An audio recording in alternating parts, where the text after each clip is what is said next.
There's a moment when love doesn't end, it simply steps back. And no one tells you that this can happen.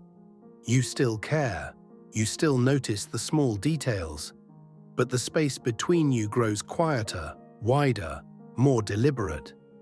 Not out of anger, not out of failure, just out of change. You may wonder if distance means something went wrong, but distance is not always rejection. Sometimes it's recognition.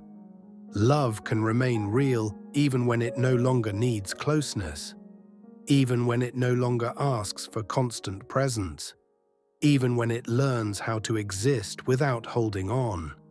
You might feel confused by this version of love because it doesn't look like what you were taught to expect. It doesn't chase, it doesn't demand reassurance, it doesn't insist on being seen. It simply stays, quietly.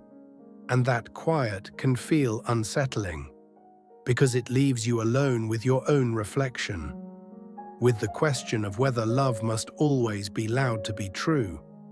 This is where honesty begins. Not with the other person, but with yourself. Notice what remains when closeness fades. Is there still care without obligation? Is there respect without ownership? Is there warmth without needing a response? If so, then something meaningful is still alive. It has just changed its shape. You don't need to force distance to close. And you don't need to turn distance into loss.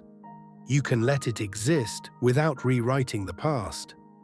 Sometimes love becomes distance, so both people can breathe again. So it can rest instead of perform. So it can be held internally without constant exchange. Let yourself sit with that idea, not to judge it, not to fix it, just to understand it. Love doesn't always leave. Sometimes it steps back and says, "I'm still here, just not in the way you expected." And that too can be enough.